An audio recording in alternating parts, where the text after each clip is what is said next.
धुळे जिल्ह्यात झालेल्या मुसळधार पावसामुळे शेतकऱ्यांचं प्रचंड प्रमाणात नुकसान झालेलं आहे।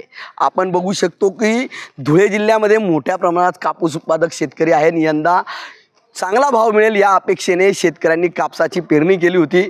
मात्र या आठवड्यात झालेल्या पावसामुळे प्रचंड प्रमाणात शेतकऱ्यांचं नुकसान झालेलं आहे। कारण शेतकऱ्यांनी मोठ्या प्रमाणात कापूस पेरला होता आणि तो कापसाचे आता बोंड फुटू लागले होते आणि बोंड फुटून ते कापूस वेचणी करून विक्रीसाठी कापूस उपलब्ध होणार होता। मात्र मोठ्या प्रमाणात पाऊस झाल्याने या ठिकाणच्या शेतकऱ्यांचे पूर्ण कापूस हा ओला झाला आणि त्याची बोंड काळी पडली। त्यामुळे अनेक क्विंटल कापूस हा काळा झालेला आहे। त्यामुळे त्याला भाव भेटणार नाही।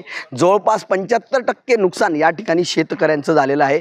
आता आपण जर बघितलं तर या ठिकाणी उन्हामध्ये हा जो ओला झालेला कापूस आहे हा कापूस या ठिकाणी हे शेतकरी आपल्याला वाळवताना दिसत आहेत, जेणेकरून हा वाळलेला कापूस हा पुढे जाऊन विकता येईल आणि त्याचे काही पैसे भेटतील अशी अपेक्षा शेतकऱ्यांची आहे। मात्र यातील बराचसा कापूस जो आहे हा बोंडे काळे पडल्यामुळे या ठिकाणी त्याची क्वालिटी खराब झालेली आहे आणि क्वालिटी खराब झाल्यानंतर या कापसाला आता भाव भेटणार नाही। त्यामुळे मायबाप सरकारने या ठिकाणी पंचनामे करावेत आणि पंचनामे करून या ठिकाणच्या शेतकऱ्यांना मदत द्यावी अशी अपेक्षा या भागातल्या शेतकऱ्यांनी व्यक्त केलेली आहे।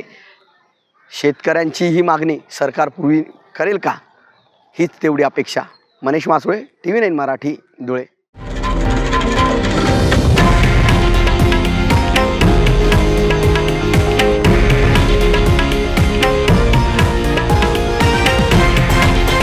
हे आहे देशातील नंबर 1 न्यूज नेटवर्क आणि आपण पाहत आहात TV9 मराठी, एकमेव।